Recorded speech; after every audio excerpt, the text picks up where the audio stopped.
You know that one perennial in your yard? The one that used to explode with color but now barely pushes out a handful of blossoms. It's trying to tell you something. It isn't tired and it isn't diseased. It's literally choking on its own growth. And the next 4 weeks of August are your absolute last chance this year to save it. We're covering fin-fine perennials today. 8 of them demand immediate division right now, or they'll just keep degrading year after year. The other 7? If you even look at them with a shovel, you'll destroy a plant that's happily lived in that exact spot for 3 decades. One of the 8 in the first group is a plant I've split every single August for 40 years, and it literally doubled my blooms in under a year. Meanwhile, the absolute worst plant to divide is the one most Americans try to dig up first. A rookie mistake that kills more of them than frost, drought, and deer combined. But here's the secret node he talks about. Everything comes down to what's happened underground. Perennials fall into 2 distinct camps, and that dictates everything. Group 1 has clumping roots. Picture a bunch of green onions bound together. You can slice straight down the middle with a spade, and both halves won't just survive. They'll thrive because they finally have breathing room again. Group 2 relies on a taproot. Think of a massive carrot plunging 3 or 4 feet straight down in the earth. If you chop a carrot in half, you don't get 2 healthy carrots. You get a dead top, and the taproot is the rotting bottom. Snap it, and you lose the whole thing. The first 8 plants on our list are clumpers. Hack them apart right now. The final 7 have taproots or woody crowns. Leave them alone forever. Let's kick things off with number 8, Autumn Joy Sedum. You know the one, those flat pinkish flower heads that shift to a gorgeous rust color by October. Almost every seasoned gardener has this in their yard, and almost all of them have watched it so there. Exact same annoying thing. It splays wide open in the center like a heavy dog just took a nap on it. That's your plant screaming to be split. Here's what's actually happening. Sedum expands outward every season. Give it 3 or 4 years, and that scent section becomes woody, exhausted, and completely spent, while the outer ring keeps pushing hard. The whole thing gets top-heavy, splits open, and the flowers face. Plant right in the mud just when they should look their best. August is your window. Pick a cool morning and dig up the entire clump, starting your shovel about 6 inches out from the base. Once it's out, carve the clump into softball-sized chunks, making sure each piece has roots and green shoots. Toss that dead, woody core straight on the compost pile. Plant those fresh outer pieces about 6 inches deep, give them a good soak, and walk away. By next fall, they'll stand perfectly upright with flower heads twice as large. It's a 2-minute job, and you've just created free plants for your entire street. Number 7 is garden phlox. It's that tall summer standout with those heavily scented clusters of pink, white, magenta, or purple. It sits at the back of perennial borders from Maine all the way down to Georgia. But honestly, 9 times out of 10, it's being completely mismanaged. Underground, phlox multiplies into an incredibly dense, tangled mat of roots and stems. By the 4th or 5th year, it's wound so tightly that the middle stems are literally starved for air and water. And lack of airflow is the real killer here, exactly when powdery mildew creeps in and coats your leaves in white fuzz. By late August, half the plant looks sickening. The fix isn't a fungicide spray, the fix is division. Chop the whole thing down to about 6 inches tall, then dig it up nice and wide. You'll immediately spot a ring of healthy green shoots wrap around a lifeless center. Slice that outer ring into 3 or 4 chunks about the size of your fist and chuck the middle away. When you replant, give them a solid 8 inches of breathing room. Not 2, not fin-fine, 8 inches. That airflow is what stops the mildew dead in its tracks. Stick to this routine every 3 years, and your phlox will outlive you. Ignore it, and by year 7, you'll be staring at a diseased, half-dead clump instead of a showstopper you can spot from the road. Coming at number 6 is yarrow. You reckon those flat, Top blooms and fern, like foliage in shades of yellow, red, pink, coral, and white. It's practically bulletproof. Deer won't touch it, rabbits ignore it, and droughts barely register. But let it go past 3 years without a division, and it turns into a total mess. Yarrow is a relentless spreader, sending out subterranean runners in every possible direction. Within 4 years, you've got a massive colony instead of a single plant.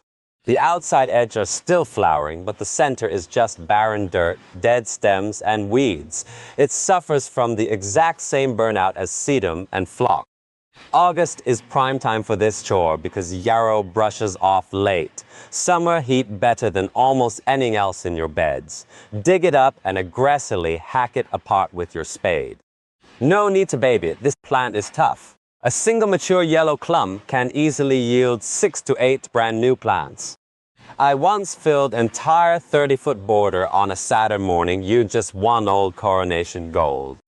But listen closely to this neck part when you put them back in the ground. Fertilizer makes the yarrow stems tall, weak, and floppy. It actively wants poor, dry, forgotten soil. Starve it, and it will reward you with 3 decades of color. It is easily the best drought-tolerant plant that Americans still aren't utilizing enough. Bee balm or monada. Those wild, shaggy, pink, red, and purple blooms are absolute magnets for hummingbirds in July. If you want those tiny birds in your yard, nothing pulls them in quite like this plant. But here's the catch. It's a stem runner. It's spread sideways just under the soil like a tiny green army. Year 1, it behaves. Year 2, it fills out nicely. By year 3, it's invading your tomatoes, creeping into the turf, and popping up between your patio stones. Meanwhile, the original center goes completely bald, the flowers shrink, the whole colony is a powdery mildew factory. Dividing it knocks out 2 birds with 1 stone. It shrinks the footprint back down and revitalizes the blooms by ditching that exhausted middle. Wait until the flowers fade. Chop the plants down to 8 inches and dig up the whole sprawling colony.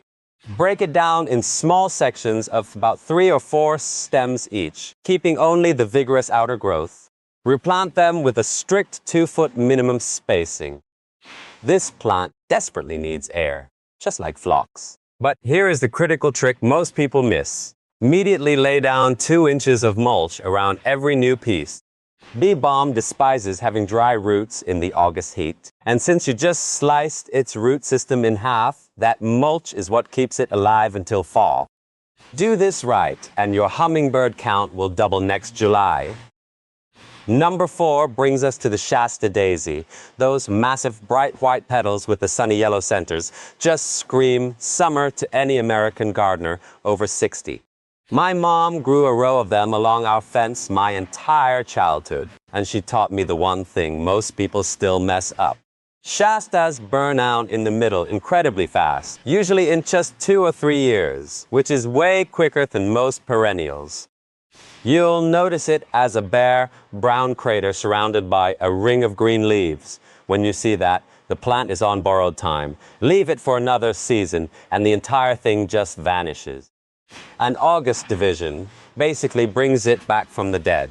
Dig the whole thing up, and you'll clearly see the live green perimeter wrapping around a hollow, rotting core.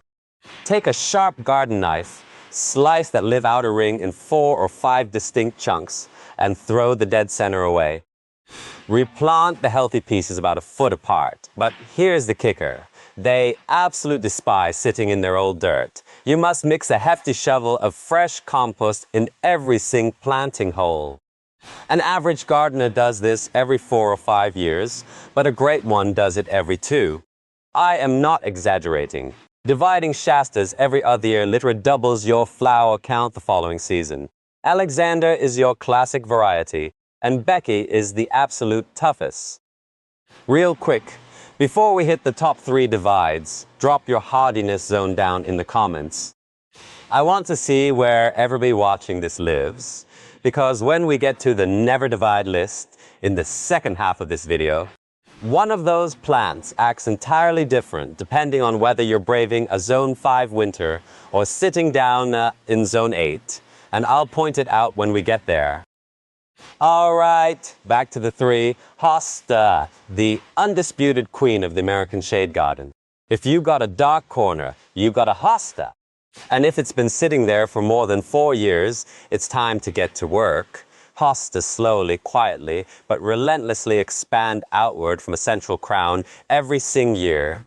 After 5 to 7 years, you end up with a plant the size of a bathtub, and those centrales are noticeably smaller than they used to be. That's your signal. It has officially outgrown its own root capacity. For most of the country, August is the absolute sweet spot. If you're up in zones 3 and 4, push it earlier into late July. In zones 5 and 6, August is 7-8. You have until early September. You want the dirt warm enough to stimulate new roots, but cool enough that the plant doesn't fry.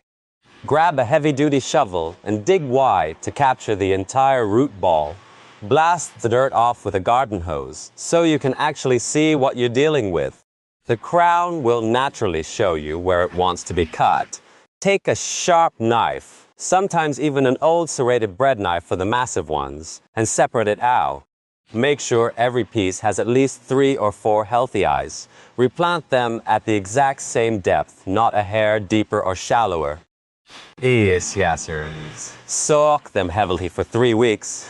Yes. And watch 5 pristine plants that will easily still be alive when your grandkids inherit the house. Number 2 is the daylily, quite possibly the most reliable perennial ever put into American dirt.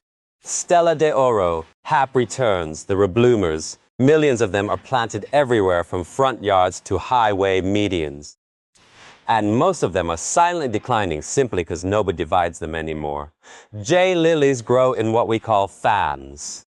Every season, the crown generates a couple of new fans, and they slowly crowd inward.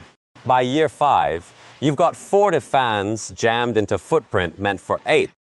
The plant starts choke itself out, fighting for water, food, and root space. The flowers shrink, the bloom numbers plummet. And some, they just quit flowering entirely while you wonder why. Dividing them fixes everything, and it's the easiest jobs on this entire list. August or September works beautifully. Dig the whole thing up, shake off the loose dirt, and look at the base. You can usually just pull the clumps apart with your bare hands. If it's really stubborn, slide a garden fork through the center to pry it open. You almost never need a knife. Replant small clusters of 3 to 5 fans about 2 feet apart, water them in, and you're finished. And here is the best part that nobody mentions. Freshly divided daylilies will explode with blooms the very next summer. Not 2 or 3 years down the road. The next summer. Almost nothing else on this list can promise that. Split 5 plants right now, and you'll have 20 lush flowering clumps next July. It is the perfect plant to hand off to a grandchild who wants to start their own garden. Just a quick side note before we hit the number 1 spot. If you want to know how to build a landscape that practically runs on autopilot once it's established, I actually compiled this entire philosophy into a comprehensive guide online. I'm only bringing it up because so many of you ask, and it dives way deeper than what I can fit into a single video. All right, number 1, the bearded iris. If there's one plant with a complete mandatory, this is it. And August isn't just the best time to do it. It is the only time. Miss this window, and you sacrifice an entire year of blooms. Iris grow from a rhizome, a thick fleshy root that sits right on top of the soil, not under it. That root creeps forward every year to push out new growth, while the old part behind it dies off. Let it go 3 years, and more than half your clump is just decaying mass, which is a massive invitation. For rot and the ultimate food supply for the iris borer, the deadliest pest they face in North America. Here is the exact drill. About 6 to 8 weeks after they finish blooming, which puts most of the country right in the first weeks of August, dig up the whole mat. Hose it completely clean so you can see every detail. Now here is what separates a good gardener from a great one. Throw every single dead center rhizome straight in the trash. Do not replant them. They will never flower again and will only invite disease. Keep only the firm, fresh outer pieces that have a fan of green leaves attached. Take your pruners and chop those leaves down to a 6-inch V shape. This classic fan cut stops the plant from losing moisture while fresh roots grow in. When you put them back in the dirt, leave the top half of the rhizome totally exposed to the sun. Do not bury it. It absolutely must bake in the late summer sunlight to set next year's flowers. Bury it, and you'll get a gorgeous patch of leaves with 0 blooms every single time. Knock out those 8 divides right now, and you'll be rewarded with a mass floor display next year. Plus, plenty of free plants for anyone who wants them. Now, let's flip the script. The next 7 perennials. Do not bring a shovel anywhere near them. Not in August, not in the spring, not in the fall. These guys don't have clumping root systems. They rely on deep taproots or woody crowns. Try to split them, and they will absolutely die on you. I've watched it happen way too many times. Starting off the do not touch list at number 7 is lupine. Those towering, vibrant spikes of blue, pink, yellow, and white look like foxglove's flashier cousin. Every gardener who sees a Russell hybrid in full bloom instantly wants a massive patch of them. But here is the hard truth the garden centers skip over. Lupines are short-lived, and they run on a taproot. That's 2 massive strikes against division right there.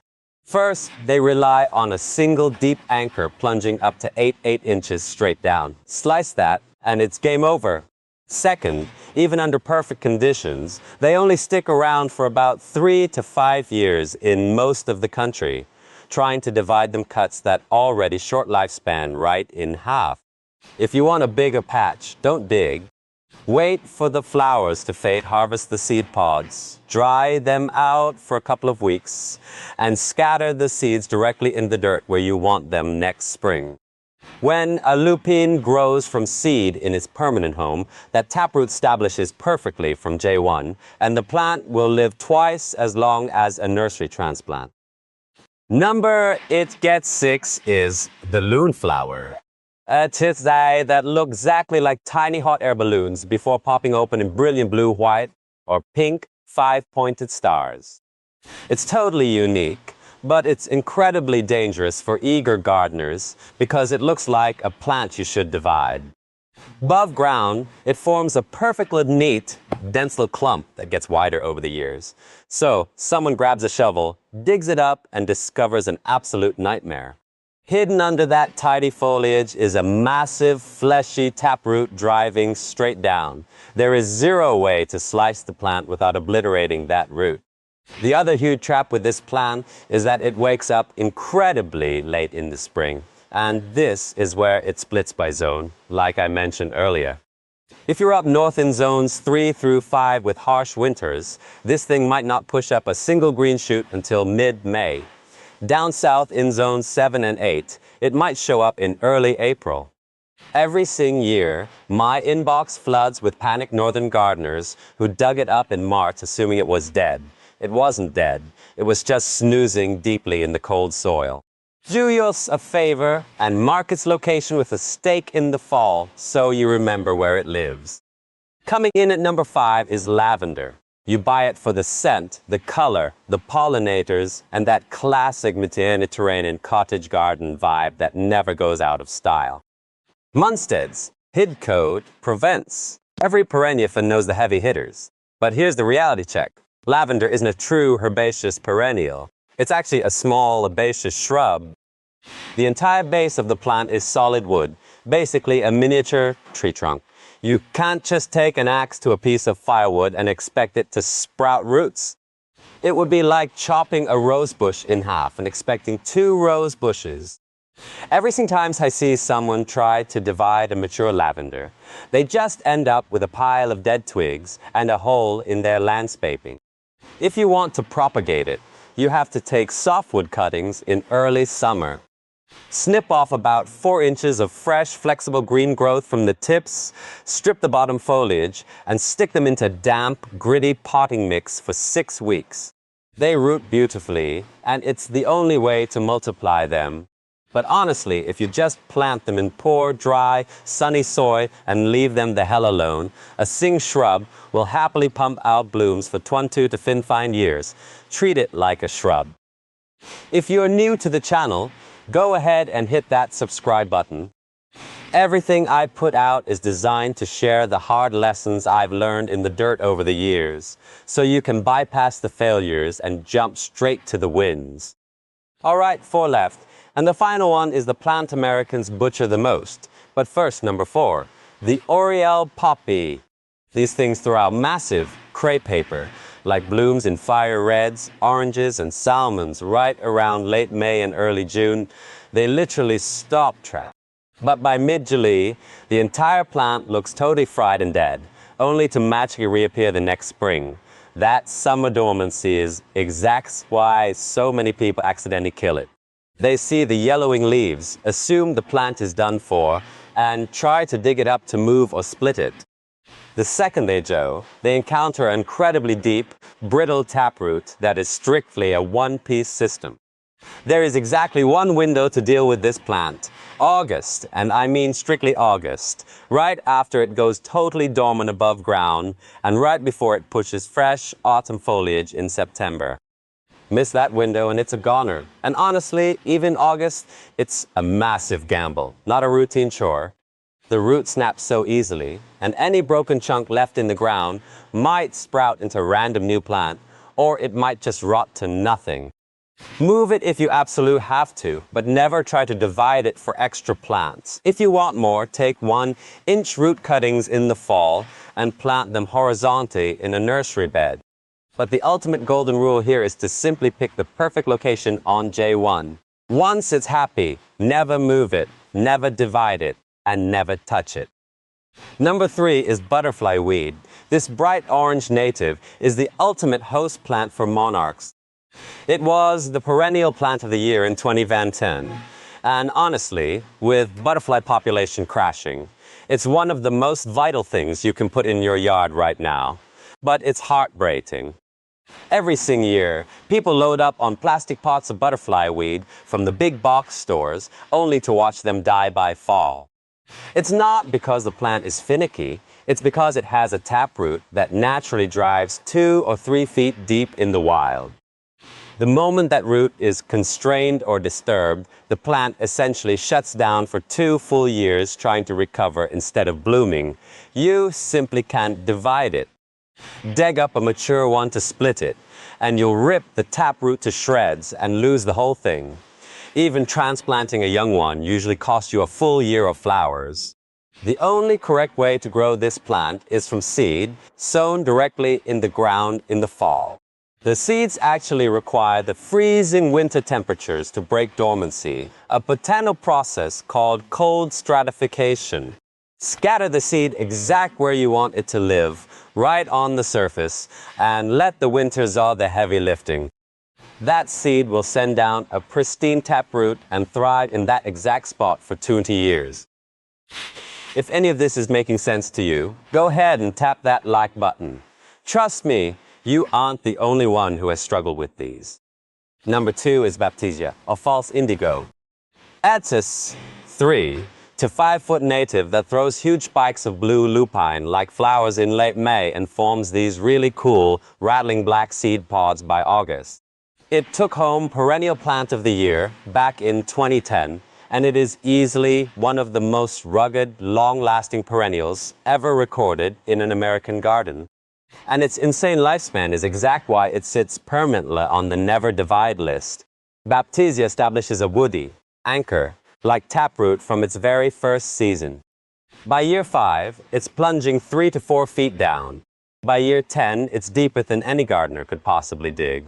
Underneath the soil, a mature Baptisia is basically a small tree.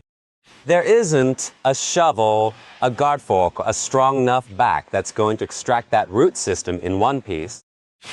Ask any local extension office. If you try to split it, you will almost certainly kill the mother plant, and the pieces you hack off won't survive either. It's total devastation for absolute zero gain. Buy them as small gallon star plants. They root in way faster than those expensive gallon pots anyway. Choose the location perfectly and then leave them be. That is your only job. Finally, number 1, the plant almost everyone tries to split on their first try, and the plant almost everyone ruins, the peony. These beauties can literally live for a century in the exact same spot. They easily outlast the gardener, and sometimes they outlast the house itself. But there is a massive catch. They will only produce those icon blooms if the crown. The growing center just beneath the dirt is situated exactly 1 to 2 inches below the soil surface. If it sinks any deeper than 2 inches, the plant will push out tons of gorgeous green leaves, but absolutely refuse to flower, sometimes going on a decade-long strike. And almost every single time an amateur gardener digs up a peony to hack it apart, they end up burying the replanted pieces at the wrong depth. Every time. My grandma planted a peony back in 954. That exact same with color in that same yard 72 years later, simply because nobody has ever taken a shovel to it. That is the ultimate rule. Do not divide your peonies. Let them reign over their spot in peace. So, there is your masterclass for the next 4 weeks. Hack up your sedum, phlox, yarrow, bee balm, shasta zazes, hostas, jay lilies, and bearded irises right now. But lock away the shovel. When it comes to lupin, balloon flower, lavender, oriental poppies, butterfly weed, baptisia, and peonies, get those 8 chores done before August ends, and your beds will push out twice the color next summer.